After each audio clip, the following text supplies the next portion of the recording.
Irving's entire story arc has these heavy religious undertones. And he goes through, honestly, this religious and spiritual awakening where he's come to realize certain things about this faith that he had been so loyal to. His whole religious foundation crumbles. I feel like there was also a lot in that message for Helly. I still think that there are things about her motivations that she has kept. I would agree. Under wraps. I would agree. Crazy Stupid Podcast. Thank you so much for tuning in. As always, if this is your first time watching, we'd love it if you could hit the like button, the subscribe button, and the bell so that you are aware of when we post things. Hello, everybody. Welcome back to another episode of Crazy Stupid Podcast. My name is Esther. And I'm Adrian.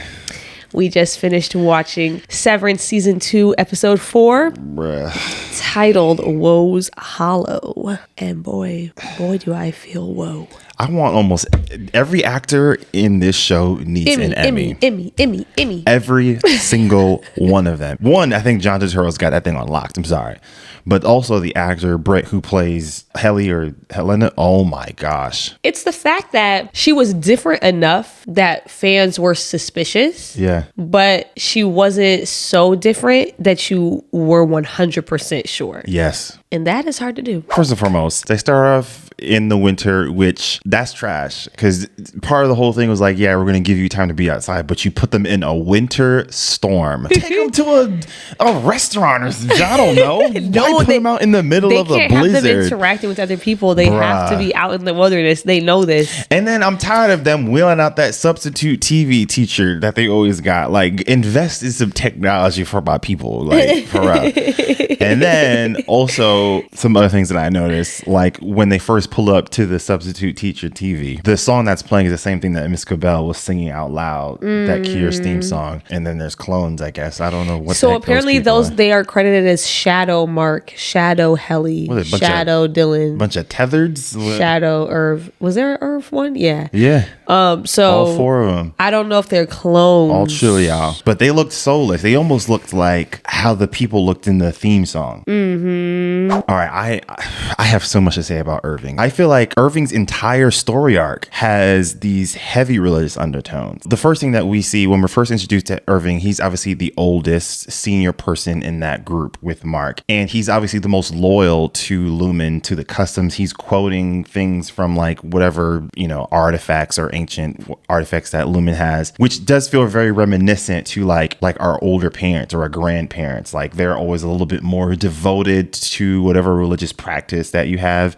But all of that shatters when he meets Bert. And I actually do feel like it was intentional that Irving's partner was a man, right? Because now you have what feels like a religious institution seeing that he's found like true love in a partner and then taking that away, right? And once that encounter happens, his whole religious foundation crumbles because nothing makes sense to Irving anymore. And he goes through, honestly, this religious and spiritual awakening where he's come to realize certain things about this faith that he had been so loyal to, and no one else has really gotten there yet. And they sort of look to him like he's crazy, like he's insane, like he's not well. But in actuality, he's catching on to things that they just haven't seen yet. So much of the religious undertones is also tied into Milchick as well, right? Like he's reading the book, which feels like you're sort of like reading scripture to people. He comes in and he's wearing all white, very Pope-like. And then when the way that he sort of talks to Irving when he gets fired, it feels like a bishop sort of like excommunicating an individual. Like it's like almost like a spiritually or talking to a heretic, essentially, the way that Milchick talked to Irving. But then some other things that you start to see, like when Helly and Mark are laughing at just like the brutality of the Kier's book. I mean, honestly, I kind of felt like that sometimes a little bit too when I got older, when I would read certain stories in the Bible and you're like, whoa, this is actually pretty violent that I didn't pick up on when I was younger. Yeah. Irving's entire journey just feels so relatable to anybody that's gone through like a serious like religious transformation, religious experience, where let's say you grew up in something that's a little bit more conservatively institutionalized faith practice, and you sort of come out of that due to interacting with the real world, and these things are conflicting. And I was just blown away by that, man. I thought they did that so well, and he sold it so well in so many instances. And I just, I don't think we're ever going to see any Irving again. Like, that's done. I hope we see Audi Irving. I would hope so, because there's his still storyline some doesn't seem complete. It's not. It doesn't seem. I mean, like, because why was Bert following him? Right. I feel like there was also a lot in that message for Helly. Things were confirmed in this episode. Like, we know obviously that was Audi Helly, and we also know that she did in fact do that with the blessing of the company. And that she was a mole, right? Yeah. Like, she was functioning as a rat for Lumon. But I still think that there are things about her motivations that she has kept, I would agree, under wraps. I would agree. You have this whole story they're telling about, you have Dieter and you have Kier, right? You know, one is dutiful, one is loyal, one is, very serious work ethic. Yeah. We need to get back to work for father, da da da da. And then you have Dieter being, he's jacking off in the woods. He's doing his thing, letting it loose. He's like, we don't need to go back anywhere. I want to be a pauper in the woods. Okay. Obviously, the moral of the story is supposed to be like Kier, because if you're not, there are consequences. In this case, violently turning into a tree. Yeah.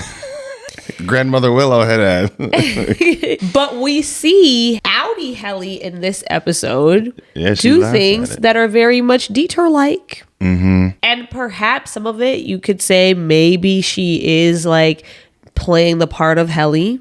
Maybe. Or maybe she's on that PK vibes, bro. Pastor's kid that's on that rebellious. I also think she probably maybe is enjoying this a little bit. Yes. I feel like you can infer a lot about the sexual ethics and beliefs of Lumon and Egan from this one story. Like, they obviously have an issue with masturbation, but it probably does not stop there. There's probably like a strong purity culture there. That would explain to me the way that Helena reacted to the video of her kissing Mark. Yeah. And also, that would explain her having sex with Mark in this episode. Because, girl, you ain't have to do that. Would you consider that sexual assault? I think I would leave that to Mark, personally. I think if Mark feels violated by that, and if he feels that way, then I would respect that.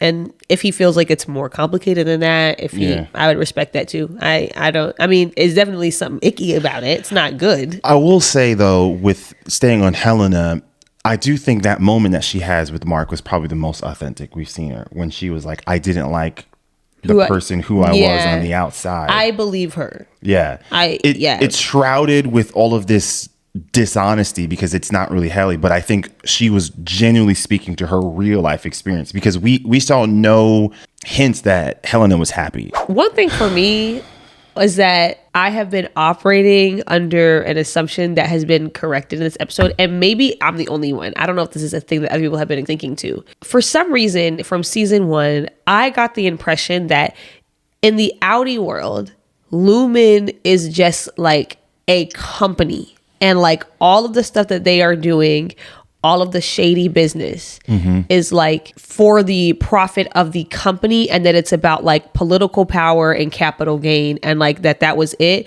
And that all of the lore stuff that they were feeding to the innies was stuff that they were just conjuring up, that they all thought was BS because they knew that it would work on people who had never seen the outside world. Upon watching this episode, I do not believe that is the case anymore. I think that Lumon, even in the Audi world, is more than just a company and is actually an entire ideology. Oh, yeah. That even the people in the outside world who work for Lumon are a part of. Yeah. And maybe that was just me. I don't know. Well, you see it with Cobell. But remember, I was always confused about Cobell. I was always like, I don't get, why does she buy this nonsense? But the religious undertones of the story, it's essentially a parable. The religious undertones of the story that they told about Dieter and how it essentially functions as a parable. Yeah. About work ethic, sexual purity. Loyalty, just all sorts of things. That just to me solidifies this is what they actually believe. I do think In the eyes of Lumon, Irv always had to go. He was the one that they just didn't have anything on. They had no means of control with him. They knew exactly what Dylan wanted, and they knew exactly how to get at him. Yeah. They knew about the relationship between Mark and Helly, so they knew exactly what Mark wanted, and then they also found out about his wife. But clearly they were going to use Helena. But Irv, they just did not have anything on. He was isolated so easily in this episode because he's the only person that isn't 100% bought in right now, because he doesn't have anything to be bought in by. So in Lumon's perspective, he's like a wild card, like he can't stick around. I'm sad though. I'm really sad. Yeah, I teared up. Yeah. Some of the things that I sort of noticed was there actually was quite a bit of foreshadow that would confirm what was going to happen between Irving and Helena. So remember back in episode 1 when Milchick is showing them that animated video on that TV when they go to the break room and they play that video, there's a few scenes where you see the sort of animated figures of Helena and Irving, and they're in front of a pond that's obviously filled to brick with water. And then the next clip is that you see Helena's face underneath the water. We wouldn't know what that meant until we've seen it. But then there's some other things that I saw people talking online when Irving says to Helena, "Hey, kid." Because remember in season 1, he would always say, "Hey, kids, what's for dinner?" Yeah. And then the last thing that we see from Irving right before he goes out into the real world to be, with the overtime contingency plan, he says, "Let's find out what's for dinner." And so I think he was asking Helena to finish the saying. And so when she gives him that look and she doesn't respond, I think it confirmed his suspicion. Yeah. You're not Helly. In addition to the other things that he knows with the night gardener and the Helly was never that cruel. I think all of that served as the confirmation that he needed. Very intelligent writing that I always appreciate about Severance. I have a couple questions. With Milchick. To me, last week's episode made it seem like he has some level of awareness of like the level of exploitation. Yes, and like kind of nonsense. Yeah. When things like this happen in this episode, when like Helly is, cracking jokes about the story and, Milchick seems very offended. Do we think like Milchick is genuinely offended, or do we think Milchick is playing the role and doing his job? No, I think he was offended. I guess my thing is, if you're fully bought into the story of Kier and Egan and you truly see Kier the way that Lumon wants you to see Kier, what would be the offense in last week's gesture? I don't know. I think I see it as him recognizing that this is not the kind of appreciation that I think I need. Okay. Yeah, that's fair. Okay, that makes sense. I think Milchick is like, one, I only got this job because you fired the white woman that had it before me. Yeah, who honestly wasn't that good at her job. And so in my mind, I'm not even entirely sure how much you value me, because what is the retention here for me as an employee? I don't know where the next step would have been, regardless of how good I am at my job. And so then he finally gets it, but they still don't appreciate him, with like we talked about last week with Cobell's name still being on the computer. And then Natalie comes in. I'm assuming both of them are recognizing the cap on how high they can go up into this company. What they're wanting is to break through to that ceiling. But that isn't what Lumon gives them. But they still 100% believe in the myth.